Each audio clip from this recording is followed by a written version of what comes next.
Hey guys, Brendan Roberts here.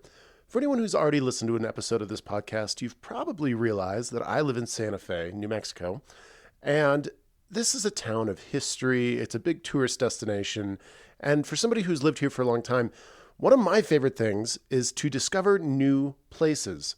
So I'm really pleased to announce that a few days ago, I discovered a hidden gem here in town, and today they're going to be a co-sponsor of this episode. So, Rose, tell me about your shop. Yeah, my shop is called The Crow's Nest. It's an oddities and curiosities shop. We feature items of the strange and extraterrestrial variety, as well as everyday spiritual delights such as tarot cards, crystals, and so much more. We aim to support artists both locally and worldwide who specialize in the weird, wild, and spooky. Whether you're shopping for yourself or for the one who has everything, at The Crow's Nest we have all sorts of knickknacks, trinkets, novelties, and gewgaws. Do you have a favorite oddity in your shop? Bad taxidermy.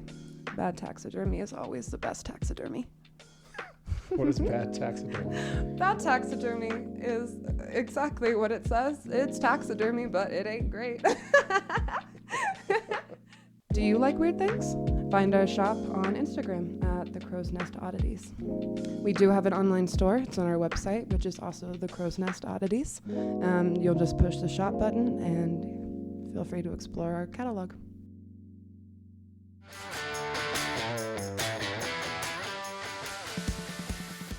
Hey guys, welcome. So today's episode is going to be another two-part interview, kind of focusing around film festivals. Now, both of our guests have worked at pretty prestigious film festivals, and though we're not going to get into the intricacies of film festivals, it's certainly going to be one of our topics. So our first guest today is Johnmark Sibley Jr. He works at the Crested Butte Film Festival as a programmer, and he's a self-described sore toe in the system there. And in this episode, we're going to talk a little bit about his experience, the film festival, and what it's like to also have to watch 450 movies a year for submissions. For some of you who don't know Crested Butte, it's a beautiful ski town located in Colorado. And just a note, we recorded these a little while ago, so some of the details about personnel and the film festival might be slightly outdated. But I do encourage anyone who's interested to please, you can reach out to submit your films to the festival, or you can email johnmark at cbfilmfest.org. And then secondly, the second guest is Mike Timm, who is a former member. I'm not really exactly sure. You're going to have to listen to find out. But he worked at Sundance, located in another beautiful ski town, as far as I think it's still located, at Park City, Utah. And then he also works at Universal Studios. So he kind of has both the producer side and, well, you'll figure it out. Listen to the episode. Check it out. Here we go. Launch it. Boom! It's a program for filmmakers by filmmakers. It's the Breaking Indie Podcast. So without further ado, once again, we are here at the Santa Fe Film Festival. This is Breaking Indie, a film podcast about film for filmmakers and by filmmakers. And we have an awesome guest here today who we met here at this festival, who actually represents another festival. So please go ahead and introduce yourself and tell us a bit about Crested Butte. All right. Well, thank you guys for having me. My name's Johnmark Sibley Jr., and I work, like you said, with a film festival in Colorado. It's the Crested Butte Film Fest. It's had a very long history, and it's evolved quite a bit over the past 2 decades. We used to be primarily a shorts festival, and it was called the CB Reels Fest. And then in 2010, we changed up our leadership, and it just started evolving and growing. And now we accept films of every genre from every nation, all over the world. And yeah, it's grown quite a bit. I think that was the year that I went, was 2010. Yeah, 2010. It was right after I got out of college, and I was working on Paul, the movie Paul, and my buddy was like, dude, you want to go to Crested Butte? And I was like, where is that? He's like, Colorado, we should go. It's a film festival, and I got us tickets. And I was like, well, then yes.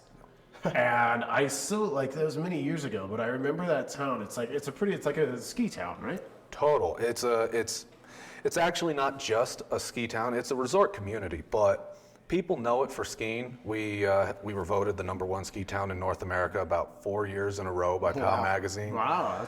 That's And but a little bit lesser known is our summer sports. We're actually, Crested Butte is where mountain biking is supposedly invented.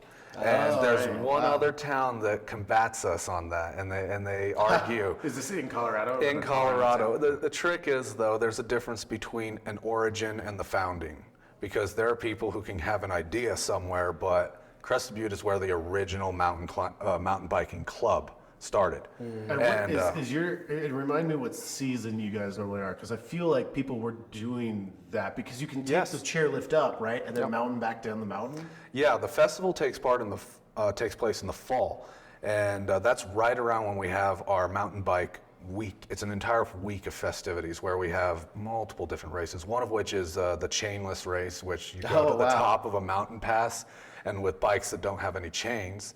And in the past, You're just riding the brakes. In the past they didn't even have brakes. That was the trick. You just pick your feet up and you just bomb it down.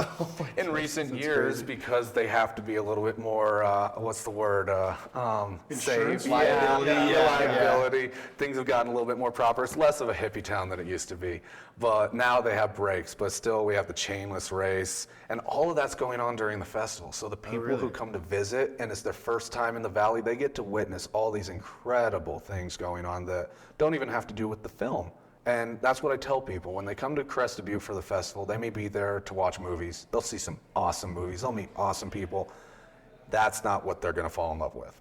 They're going to fall in love with the valley, because it is the closest you could ever come to one of those idyllic European Alps villages. Like, it's incredible. You're in a bowl. You're in a soup bowl surrounded by mountains with a singular mountain in the middle just jutting out. That's crazy. Yeah. So once again, what's your role for the film festival? So, currently I'm the head of submissions and the coordinator of the screening committee. Now, I work hand in hand with Michael, who is one of our festival presidents.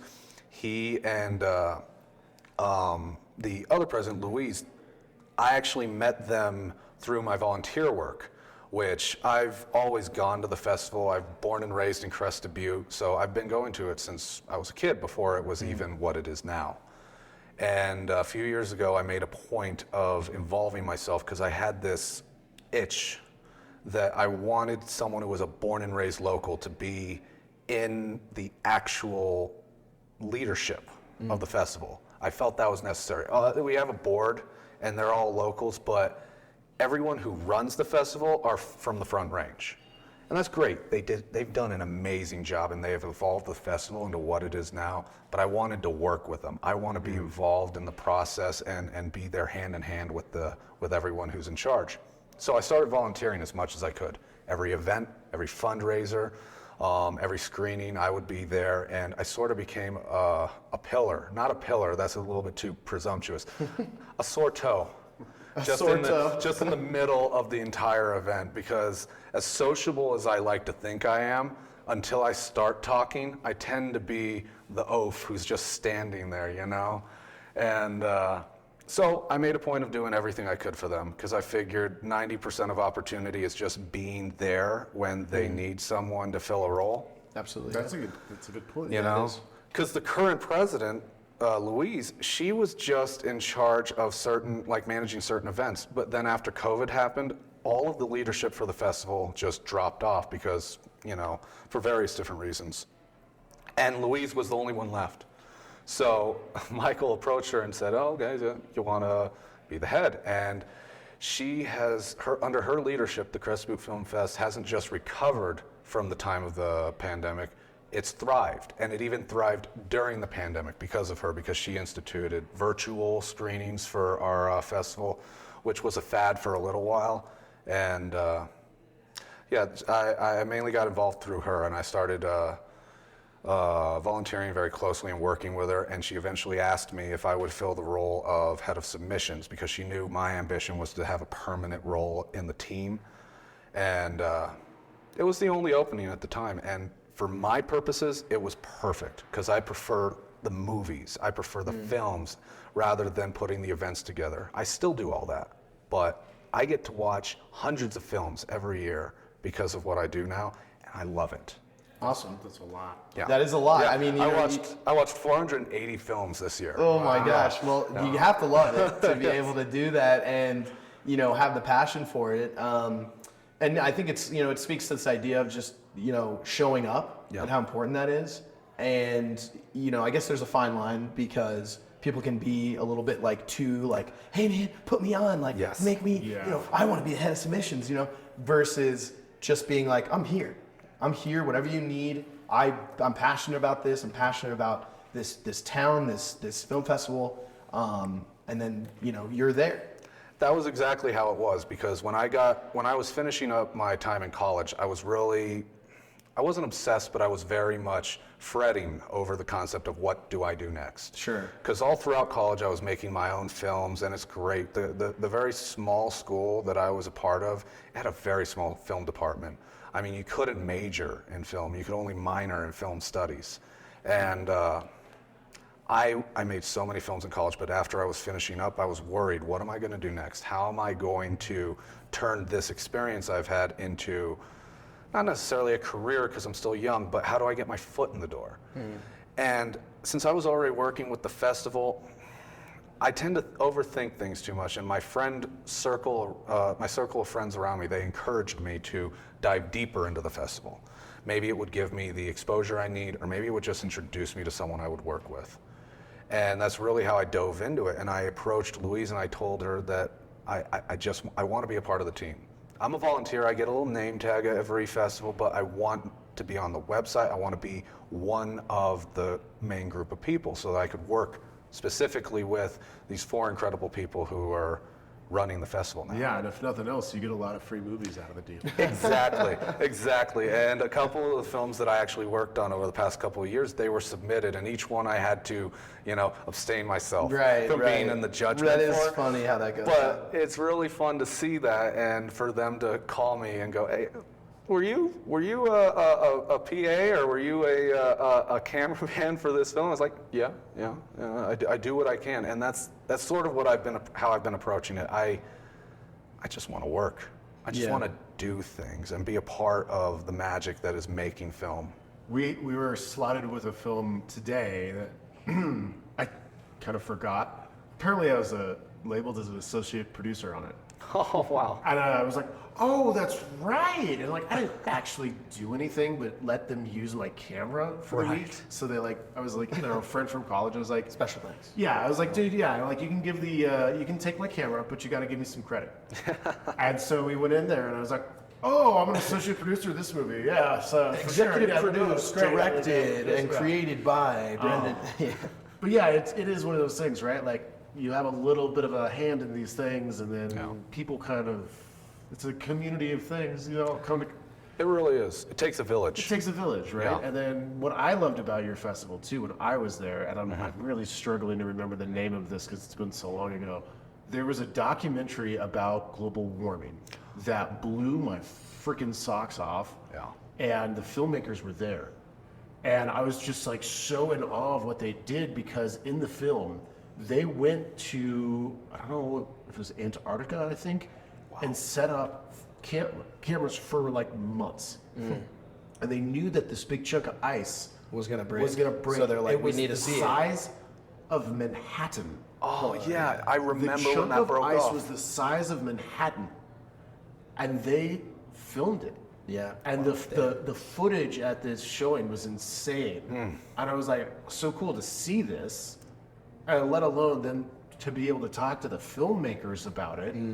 It was really extraordinary. And that's what's amazing about film festivals to me, is because, we engage with film and we engage with various, media outlets of film. And oftentimes, it's a very, you're engaging with the content, watching it, you're having your own opinion about it, you're maybe talking to some friends about it.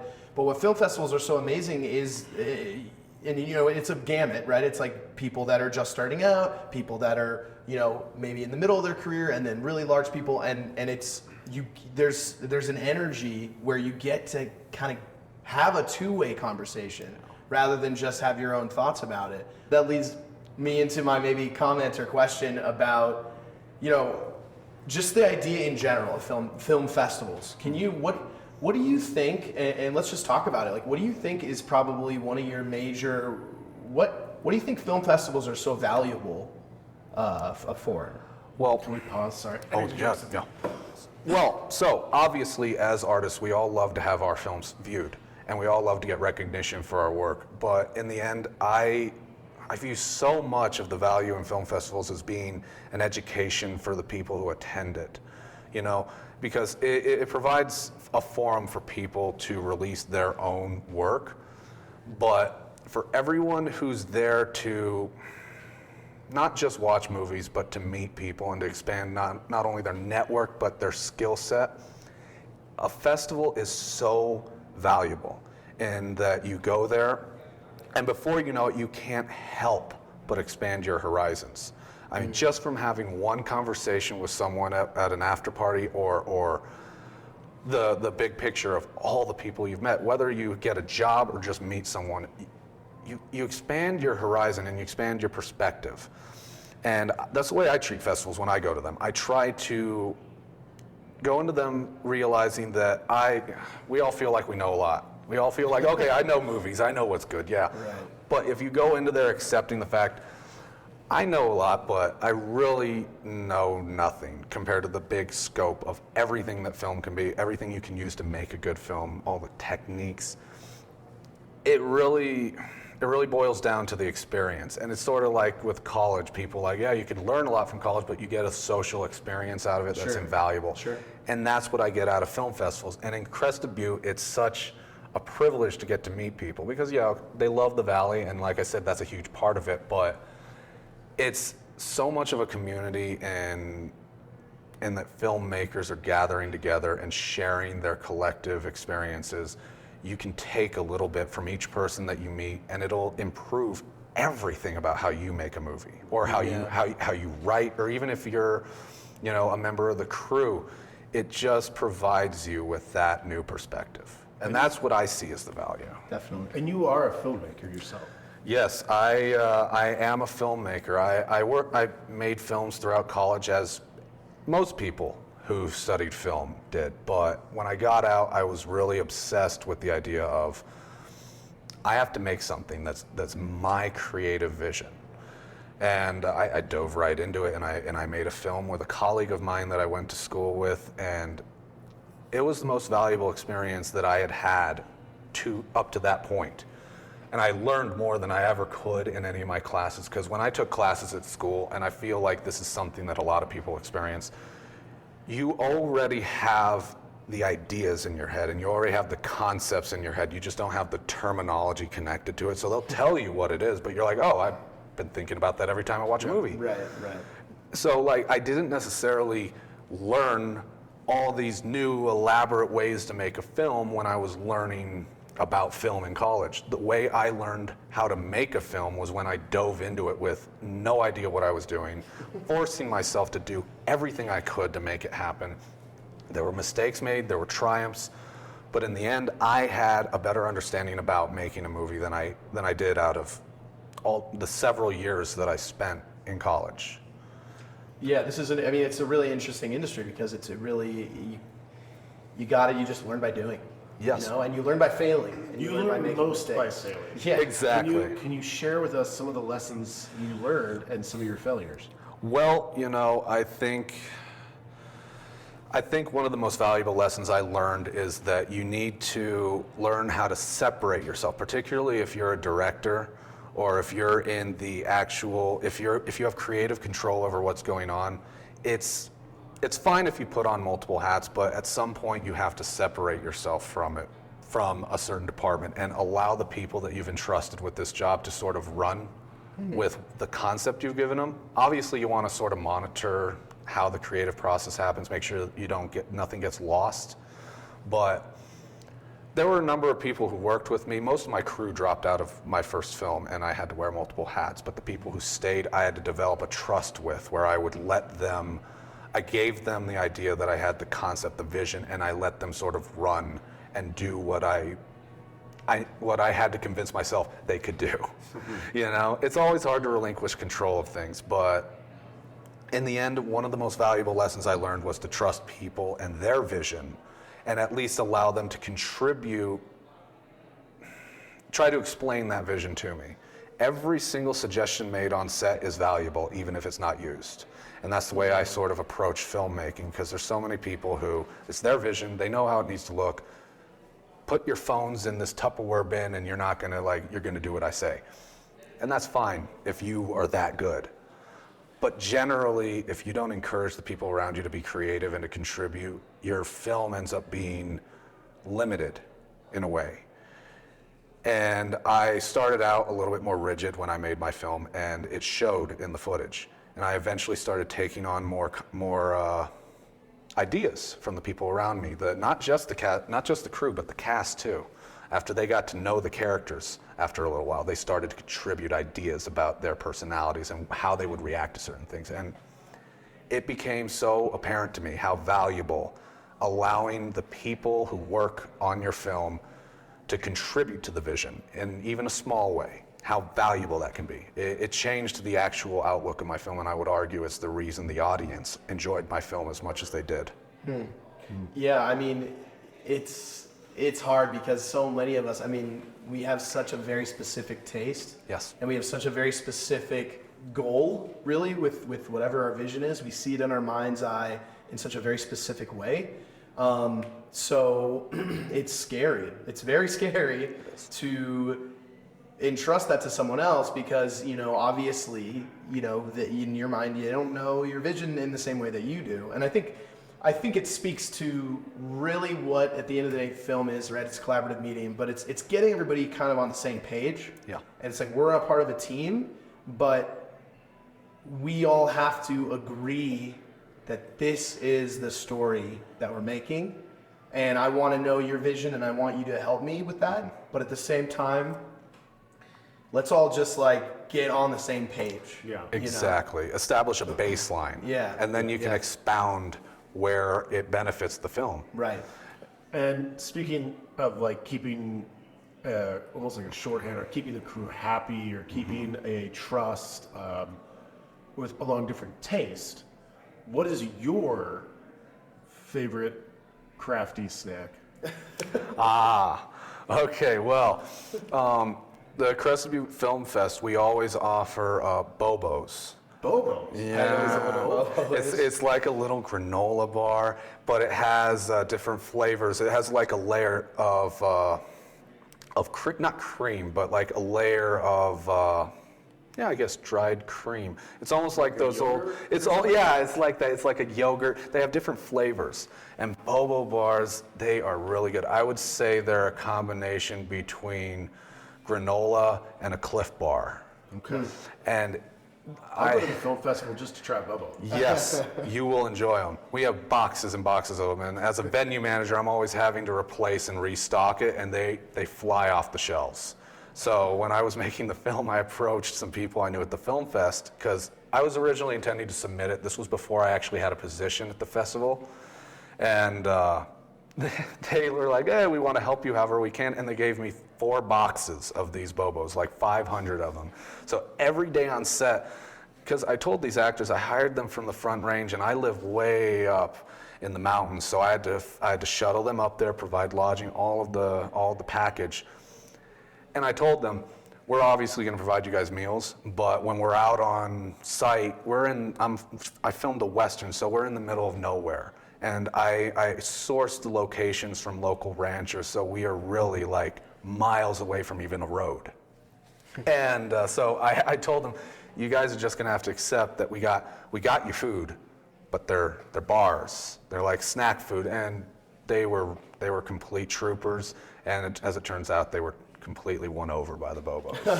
Yeah. Won over by the Bobos. Won over by the Bobos. So is that a Colorado thing or Bobos? I think it might be. It might be a Boulder company. Okay, because I've never heard of them. They're one of our sponsors. Them, Yeti, and Patagonia are 3 sponsors that are almost repeat sponsors. I think Patagonia is new, but Yeti's always giving us cool stuff. Right.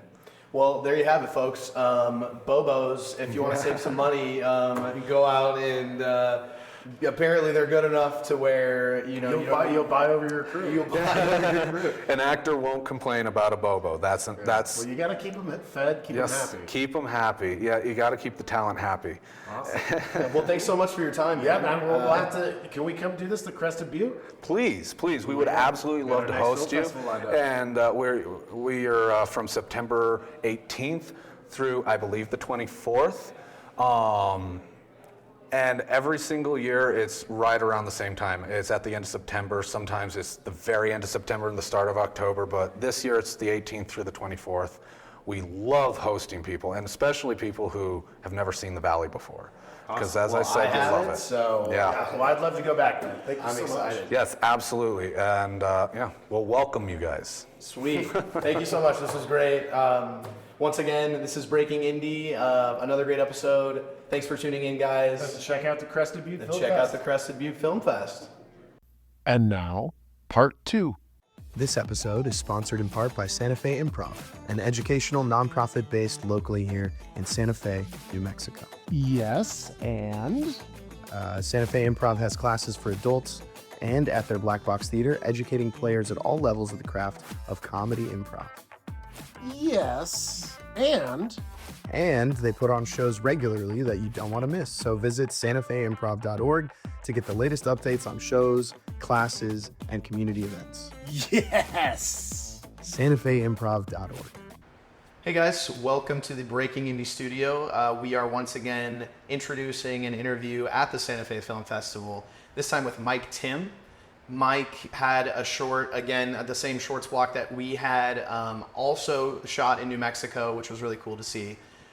Great film, but Mike specifically talks more about, yes, having a career in narrative film, but really maintaining a full-time job at Universal Studios that isn't necessarily in the directing and writing, of narrative. So it's really interesting to kind of see his take on having a full-time job that exists separately from your actual creative, process and production company. So He also has a very fantastic journey about how he got involved with the Sundance Film Festival. Yeah, So, yeah, it's definitely cool. worth a listen. This is a good one. Yeah. Hey guys, welcome to Breaking Indie. As we all know, this is an independent podcast about independent film for filmmakers by filmmakers. Once again, we are here at the Santa Fe Film Festival talking to some of the awesome filmmakers and attendees, learning some really cool lessons and hearing a few fun stories. Along with us today is a really cool guest who also has a film in the festival, but has, from what we just found out, some pretty cool stories about working in festivals himself. So, please. Mike and Timm, hello. I am here at the Santa Fe Film Festival. Thank you guys for just including me in on this. It's always fun to talk to other filmmakers, and everybody has their own stories. As I say, on the screen, but there's the stories off the screen, which is like incredibly more adventurous and more interesting most of the time. Sometimes not for the best, but it happens. Valley Heart's Delight is a film that it's playing I premiered it, 2 nights ago at the Santa Fe Film Festival. So it's cool. I did shoot it in Albuquerque. I don't live in New Mexico, but the story is a New Mexico story, and I knew that when we wrote it, it's based on a real life event of someone breaking down the desert in 1997, 17 years old, going out to Silicon Valley to start an internet company.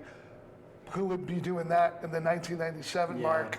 And that's the thing. So he breaks down and just reconsiders what he's doing. Is he crazy? What the hell is that? Especially at 17 years old. So I wrote the script around that and just said, all right, we have to shoot it in New Mexico. You could have shot it in Palmdale, whatever. Yeah, but it wouldn't have had the flavor. Bit of a twist to Right. it, but it wasn't the twist I expected. Right. No. I was expecting him to be at the end and it's like, well, what's your name? And he's like, John. Right. Hertz. Boom. Right. Like, oh, he's selling cars on the internet. Right, That's how Hertz Enterprise. Right, Yes, right. Whatever it is. There you go. But no, we Yeah. watched the Yeah. film, and it is Twice. Twice. At least We watched twice. it twice. Yeah, At cool. least twice. Right. Cool. But yeah, no, there's a little twist to it. I won't give that away. Right. But I was a little surprised that to learn that you are a New Mexico filmmaker because it does check a lot of like the new classic New Mexico film boxes. Right. And the gas station that you guys shot at is a Zia Pueblo? The Zia Pueblo, yeah, Big Chief gas station. Big Chief gas station. It's an iconic place. Yes. Yeah. Yes. I think I did 2 movies where we shot there. Wow. And every time I see it pop up, I'm like, Big there Chief. you go. Yeah, but no, it's gorgeous. You guys did a really good job of and utilizing the essence of that place and kind of working with what's actually there. Right, because there's not a lot there. Yeah. It's not a working gas station, so it's like, what is it? And that's like, oh, okay. I mean, in my script, there were supposed to be, gas, like, pumps and everything. It's really like, where can we get gas pumps? Do I have to cart them in from LA and put them there or whatever? And then after a while, I'm like, we don't need any of that stuff. We gotta let go. You gotta let go of that stuff and let this location just be what it is and not try to explain it. Just let it be, and they're gonna be focused on the characters. 100%. And that's it. And nobody even noticed it. It's like, nobody even noticed it. I was like, his car broke down and he needs to pull over and assess the situation, And it's so funny, we get so precious often about certain things and no, they're not, they're not going to get it or whatever. But it comes through because he's experiencing something. Right, and that's where when filmmaking, my dad was a saxophone player and I grew up in New York City and not in like Manhattan, but when you say you're from New York City, for me, maybe I'm a snob, but coming from Queens, that's New York City, the 5 boroughs, right? So you just start coming in, going from Brooklyn or Bronx, Manhattan, Brooklyn, Queens, Staten Island, which we drive through Staten Island. But anyway, but my dad was a saxophone player, so I grew up on jazz, and Duke Ellington always had a saying, "Don't play what's there, play what's not there." And sometimes you got to play what's not there. As a writer, as a director, as a producer, you got to just play what's not there. Well, pumps. All right, we're playing that. Yeah. Because guess what? We're not dragging in anything we got other things to think about to actually get this made. So that was kind of like one of the challenges of that location. But going back to New Mexico and the location and that spirit, that alone, the spirit of that loneliness and just that location, that's on the screen. It has nothing to do with the main character, or anybody. And that's the thing. That's why that spirit of New Mexico is just on the screen. It's just like, it's a little, I didn't expect it until we shot it. And I'm like, oh, this is kind of trippy. The location is a character in the movie. Right. Oh my God.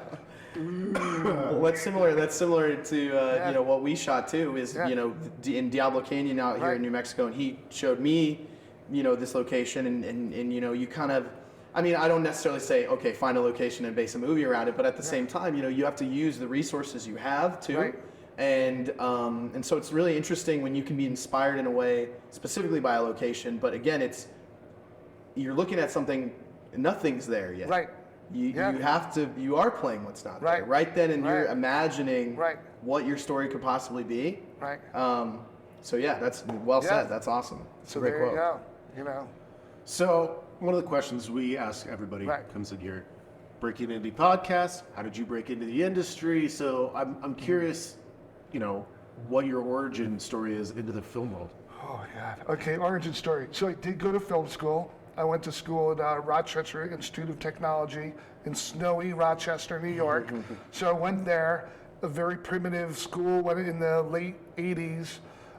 They had definitely people coming up through there, but the thing about it, I got into NYU, but the reason why I didn't go into NYU is because my mom said, well, you can go, but you've got to live at home.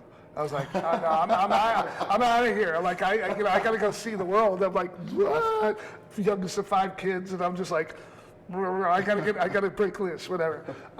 So Rochester after school, then it was basically the summer of '95. I was still living in Rochester. I said, I don't know where I'm gonna go.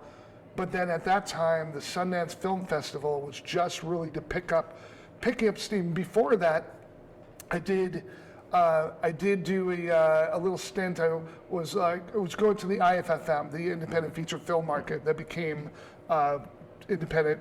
IFP became the IFP. So I was at the IFFM in '94, and I was screening.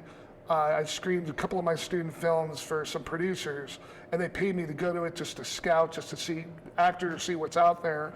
And then that's the IFFM that I saw the first public screening of Clerks after it was bought at Miramax, and then whatever, that's like, the Clerks thing, and like, did you really go to film school? Yeah, I know it sucked, but people like it. Yeah. But the thing is, I was looking at like the Sundance Film Festival. I was like, I don't want to go to LA, I want to go to San Francisco, so let me go to San Francisco. A lot of college friends are going there. On my way, though, I was like, well, I don't know when the Sundance Film Festival is, so I wrote them a letter. There's no email then. I didn't have email. 95. I just wrote them a letter. I got to my friend's place in Boulder, Colorado. I had friends that lived in Salt Lake City. Got to Boulder, Colorado. My friends in Salt Lake are like, Mike, Sundance is looking for you. I'm like, what? Like, they're looking for you. I called them up. They're like, hey, we got your letter. We want to interview you for a job. I'm like, well, this is like, August. And they're like, the Sundance Film Festival is in January, but we have a job for you. I'm like, okay, like, cool. Like, just, would you want to come in and interview and whatever else? I'm like, all right, well, I'm going to be in Boulder, and then I'll fly in a week later. So that's what I did. It was great. I walked in, and I was in New York City mode, jacking into, like, just suit. And everybody else, like, now I'm like this New York City kid in the middle of the West. Everybody's just T-shirts or whatever. But I got the job, and I started working for the Institute. So I basically then worked for the Institute. I lived in Salt Lake City and worked for Redford and the Institute for those 3 years, ran the press screening room, ran like the information booth, ran like all sorts of things, worked at the Screenwriters Lab, assisted those, Filmmakers Lab, assisted those, and it was a whirlwind. But between all that, I also was living in Salt Lake City that just started to have this like independent, but also feature and TV, kind of industry going. Touched by an Angel. All these different movies were starting to shoot there. So they had, Otto Nemes, Camera Rental House. They had, Red Man Movies was a big, moving pictures, 2 big grip houses. So there was things, Alpha Cine had a satellite office there. So while I was working at Sundance, I met, a producer, Trish Wesson, who was producing commercials, and I was like, I just want to be a PA in between the things I was doing for Sundance. She's like, well, have you ever written commercials? I'm like, no, but how hard can it be? Like, just show me what to do. Like, show me what a script looks like. So she showed me. I started writing commercials, started directing local commercials with her, and she just produced all them. It was great. And then just through the grapevine, though, because of that independent scene there, everybody was working and doing their jobs, but nobody was like, I'm a director, or I'm gonna make a short film, or I'm gonna do whatever. And then I had this producer, Timm Nelson, may he rest in peace. He had I swear to God, 30,000 feet of 35 millimeter film underneath this bed. And he just said, I did a favor for him. He's like, Mike, here's all the film. I can't do anything with it because I can't shoot it for commercial. I don't know what it looks like. Short ends, some of them were just full, just 30,000 feet. I was like, oh my God. Rad. So I was like, so therefore I was like, I had all this film. And then I called up a buddy of mine who I did he's the one the producers at Jason Mark, he became a creative partner of mine later on. And he's like, I'll pay for the basically to process it and when to develop it. I was like, okay, so I've got the film. I know I have the money to develop it. And then I went to Mike Black, right, who's a DP there. He worked at RNMS. I'm like, well, where am I going to go? I'm going to go to a guy that's got access to equipment. So I'm like, okay, guys, I had the meeting. I'm like, I wrote this script. I've got the film. I could do the post-production. I just need to get this shot. And he's like, all right. I'm like, you can be the DP. I just need Otto Nemes equipment. So we got all free 35 millimeter equipment. We got grip equipment because Judd Hillman, he came in, he was the gaffer. And then the thing was, it took somebody just gathering everyone together to say, this is what we're going to do. And that's all. They were like, yeah, let's go do it. And that's called a producer. And that's called a producer. And that's the thing. So it's all about the resources, but not being afraid to go and find those resources, but also allow people to step up, right? Step up into those roles, to be the gaffer, not just, and they were camera assistant, to be the DP, and say, I have 35 millimeter film. And he's like, well, I've got some 35 millimeter film too. I'm like, how much you got? He's like, I've got 3,000 feet. I'm like, I got 30,000. He's like, oh, well, okay. I was like, so I only used half of it. We shot one film. It was great.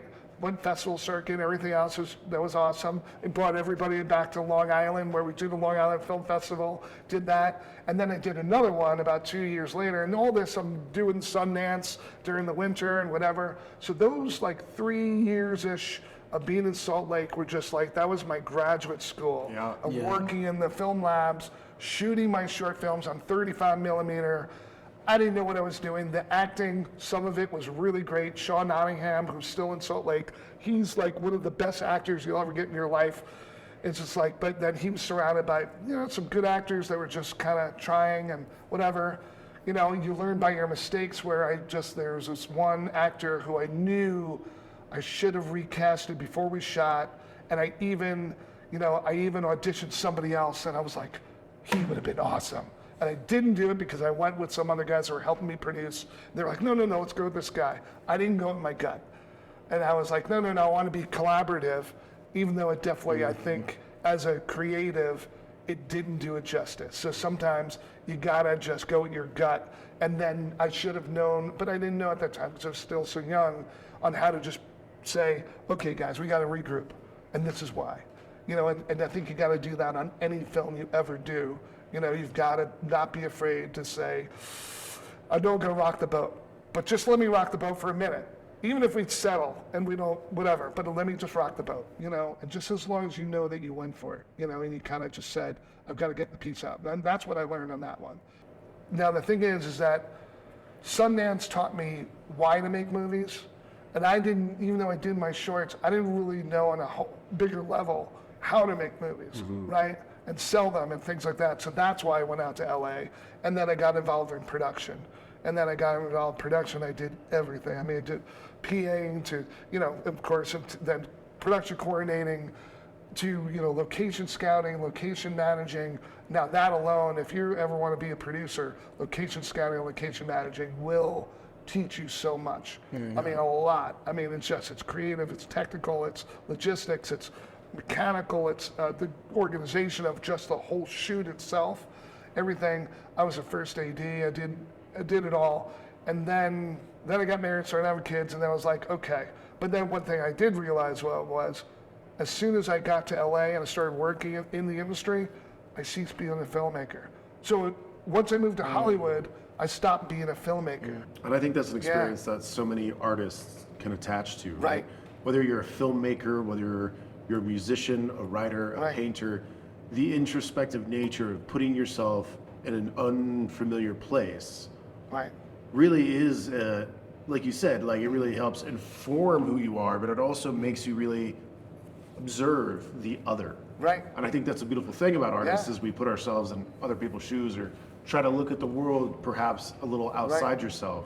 Yeah. And that's really cool that you were able to balance such an awesome life and whole history and resume of film work, but to not also diminish the importance of developing your own personal connections to the world around you and having more to share than just telling a story, like telling a movie about movies, And that's where people sometimes they fall into, and you can see it in their scripts, you can see their films. You saw the script today where there's a short film and it's just like, all this writer knows are movies. They just want to make a movie about that other movie. And all right, so anyway, to wrap it all up, then I was like, at one point, I'm like, okay, I got to start writing again.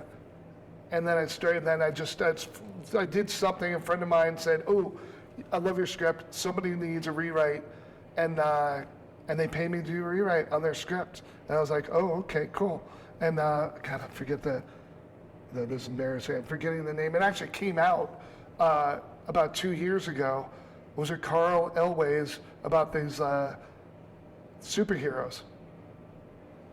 Anyway, I remember Superhero. exactly. It's a superhero movie and whatever. I don't know, but I'm totally like this embarrassing. Anyway, but then after that, it just started getting rewrite jobs one after another, adapting novels, whatever else. And then at the time, I was like, you know what? I want to start directing. Oh, I did make a feature film on $10,000 in 2010 to 12. It took 2 years to post-production, whatever, and wait.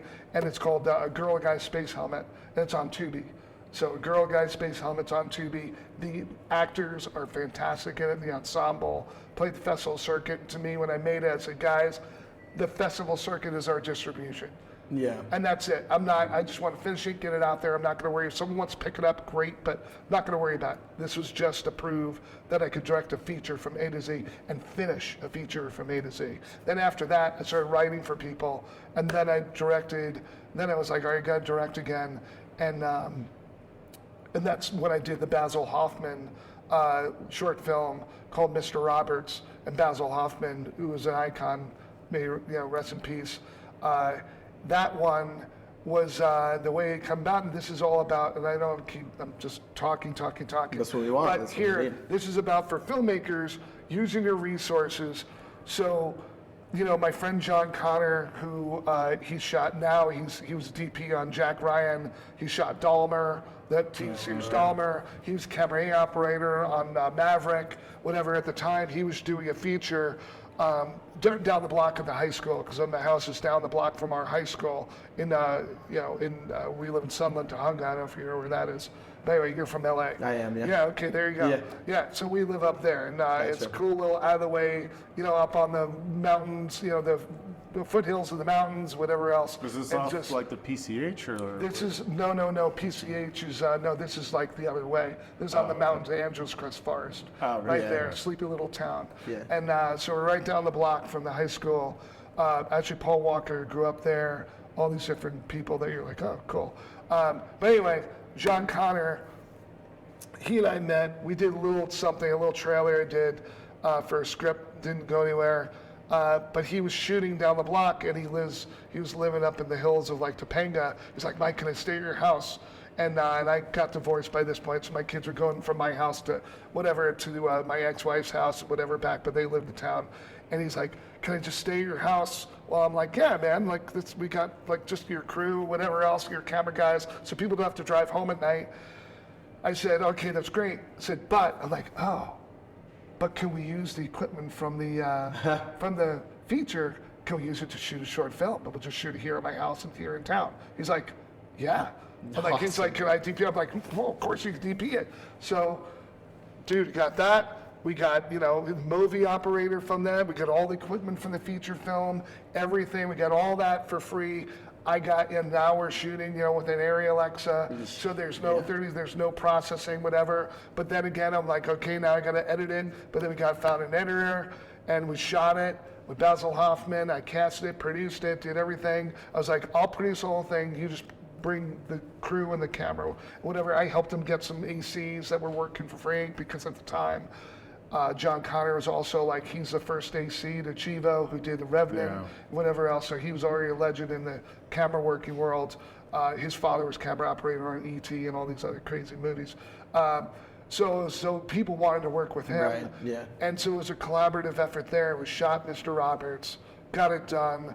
I happened to meet my friend Darren Highness, who's a sound editor, mixer, designer, just so many things. He lived in town. He lives 5 blocks away from me. Oh, he's got a whole studio in his garage, whatever. We met at a local bar there. He did all the sound work, and it just became this thing of like, holy crap. And here I am still working at Universal, just putting it all together and just putting just great minds, Chris LaCorman, who's a music producer of films, music videos, putting people together just to create this thing.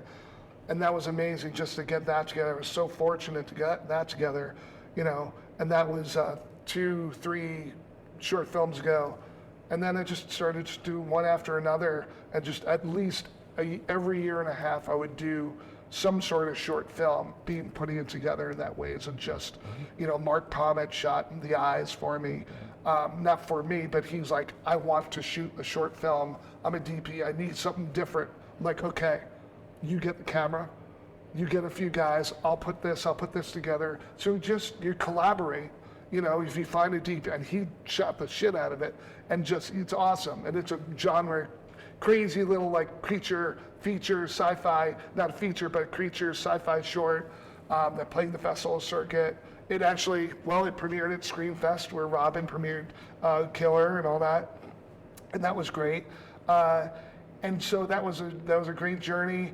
And in between, still writing for people, trying to not worried about getting a feature done or whatever, raising my kids, making sure that was during COVID. And man, I have, my kids, I have kids, and I saw the effects that COVID had on kids, and it sucked. Yeah. It was a lot, and the whole country's still climbing out of it. Adults are still climbing out of it. Everything, not just financially, but just mentally, everything. So that was just like, oh my God. But let me just go. Here's crazy. This is the other thing about people, knowing people, whatever. My buddy Jake, from film school, a couple years older than me. I always looked up to him. Boom. He was key grip on Lost. He was key grip on like Malcolm in the Middle, key grip on Better Call Saul. He was moving to the area, to Albuquerque and everything. And I'm like, dude, I want to shoot out there. Who do you know? Oh, well, call my buddy Marshall. I'm like, oh, okay, I'll call Marshall. He's a DP. Yeah, he's a DP. Send him go. He's cool. So I call him up, send him the script. Marshall's like, yeah, man, this is really cool. I'll do it. I didn't know who Marshall was. And I'm like, all right, so I look at IMDb, shot all the Better Call Saul and everything else. I'm like, I call him back. I'm like, you asshole. You didn't tell me. He's like, oh, why didn't you tell me? He's like, oh, I don't know.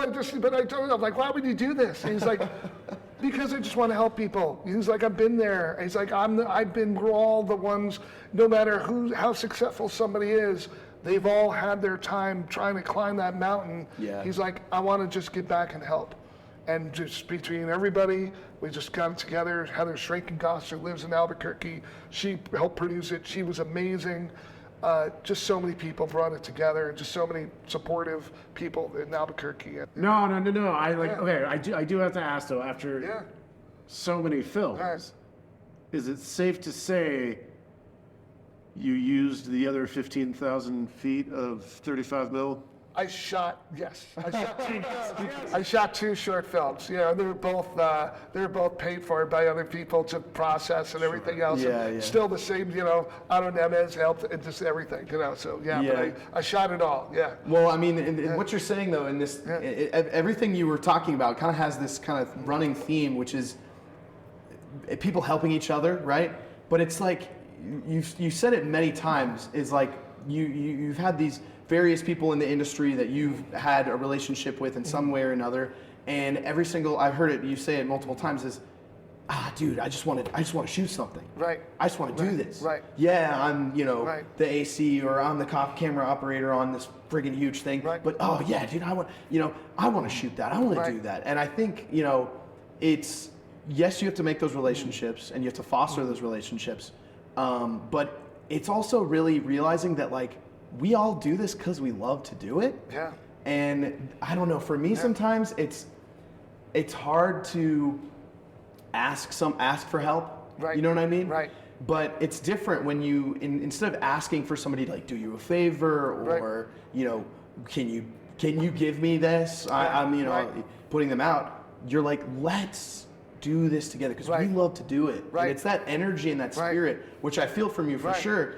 Throughout every single thing you've talked about shooting, that's where you start. Right. It's like, dude, let's just make a movie. Now, that's the thing. As a director, as a producer, whoever is the leading, running the show, people they don't follow orders. They follow enthusiasm. Yeah. They follow orders if you're going to pay them. Like here's your rate, $7.50 a day. Sure. Don't shoot whatever the hell you fucking want. Yeah, Whatever. right. When you're in independent filmmaking, people follow enthusiasm. Now, in that enthusiasm, though, you have to have tenacity. And you can't feel bad about saying, I want to do this. Can you help me do this? And say, let's go. You gotta have tenacity because no one's gonna step up and be like, let me do it for you. You gotta be tenacious, right? You don't have to be an asshole, but you could be tenacious, right? And that's the only way you're ever gonna get stuff done. You gotta kind of move forward. And that's what an entrepreneur does. Get it going, and just try it. Sometimes you're gonna fail, but sometimes you're not. Yeah. And that's the thing. You gotta remember that sometimes you're not gonna fail. You know. You might actually not fail. You might Is that actually crazy? not fail. You might actually do something. If I had kids, I would tell them that all the time. You know. But that's the thing. My kids see me going for it. They know that I have this breath of life that, yeah, you know what, I didn't just start working in my 20s and now I'm in whatever, I'm like a successful blah, blah, blah, and I've got the house and the nice boat, whatever. But I have this journey of just living this life and going after something. I'm running the marathon, not the sprint, you know, and adjust the kids, they see that and like, it's gonna be okay, just follow your heart a little bit, you know? Yeah. Nice. But also just, you gotta be practical.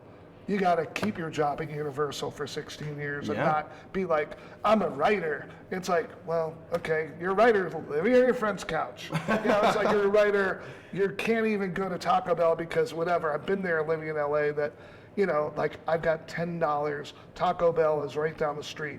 I could spend $3 of it. Taco Bell is not as cheap as you. No, at Taco Bell, you can't get what you used to for Taco Bell. You used to be able to leave with the whole restaurant for $10. Exactly. I'm just like, I remember I just had my, 3 crunchy tacos and a double decker, and it was just like, that was only like $3.50 or whatever it was. Now it's like $12, $13. You're like, God damn it. Yeah, but hey, what you said about LA, I mean, obviously you kind of moved back there, but I had the same epiphany. After living there for 7 years, I was like, this isn't serving me. Right. All my successes came from being in a community of like-minded, supportive individuals, though I'm grateful I got to meet Cole and some other friends who were here.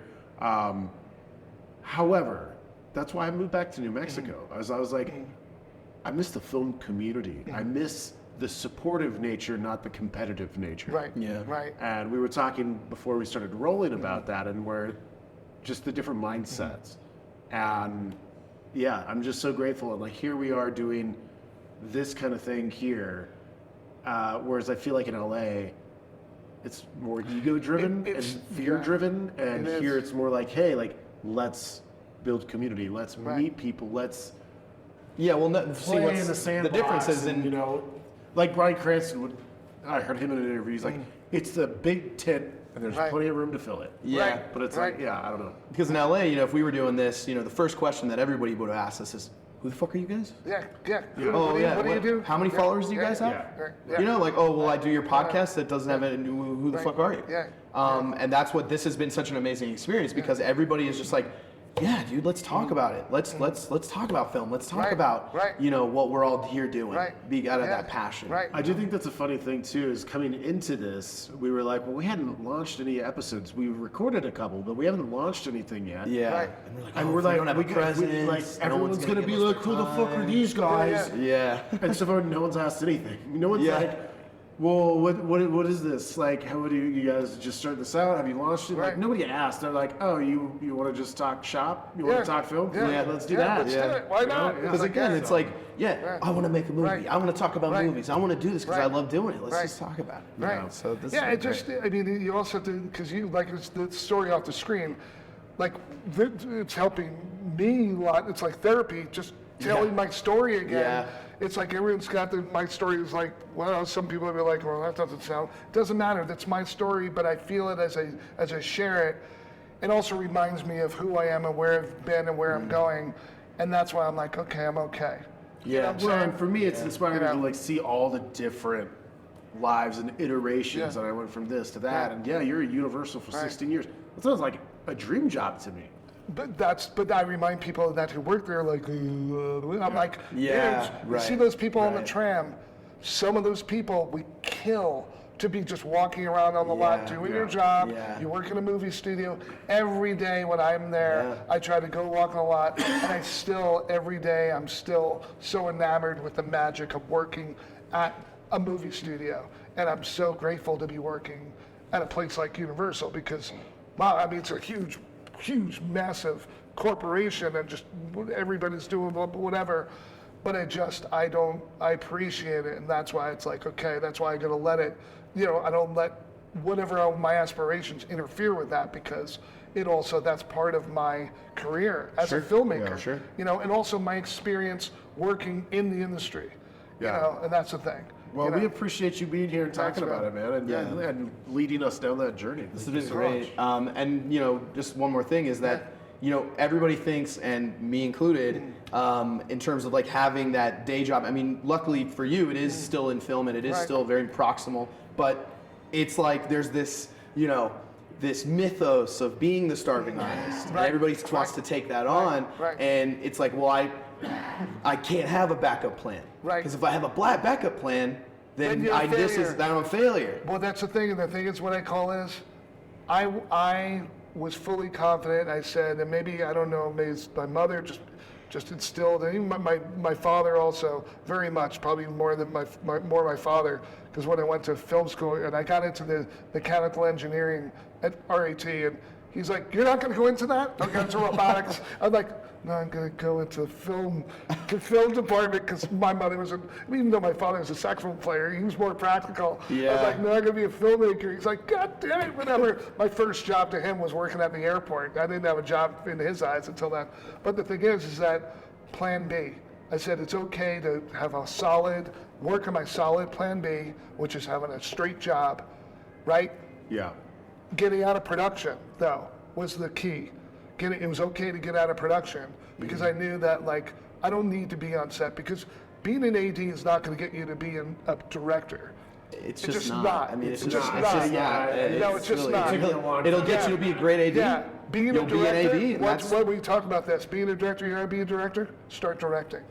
Yeah. That's being a director. Right. Whether it's your iPhone or gathering the friends, just having the tenacity to start directing, putting that together. But your plan B, have solid.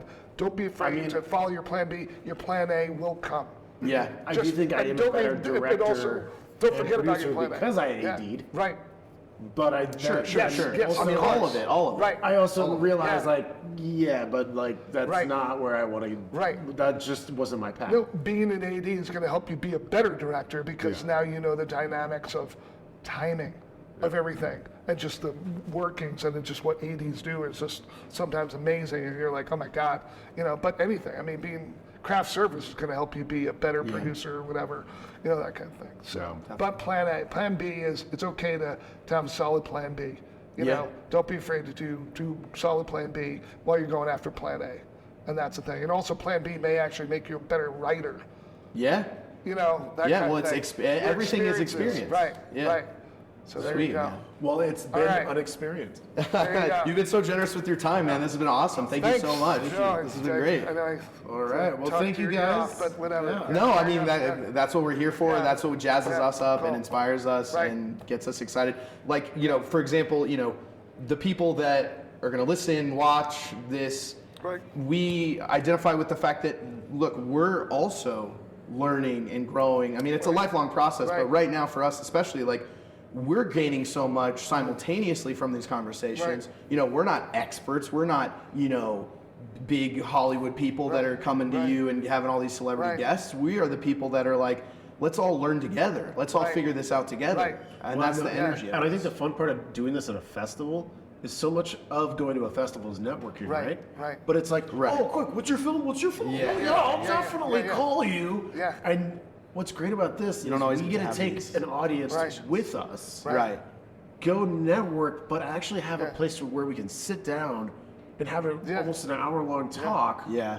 And actually meet people and hear your story. Right. Whereas, like, if we're at an after party, it's like the quick, like, I gotta meet you, Yeah. then I gotta meet you. I do this, And then, like, you don't read someone in your car. You feel guilty because you're talking to somebody. You look over. Yeah, You're like, I want to go talk to them. But how do I hey man, I can't talk to you for a half hour because I'm only here for an hour and a half.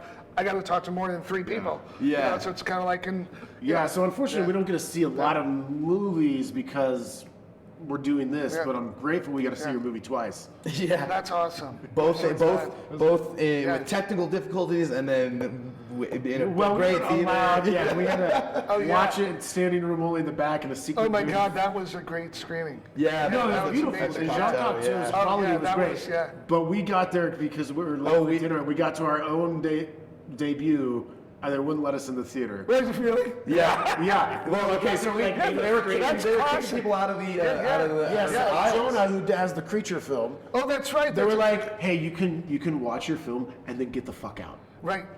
No, basically, they're Yeah, nice. yeah, They're yeah, very yeah, nice about yeah. it.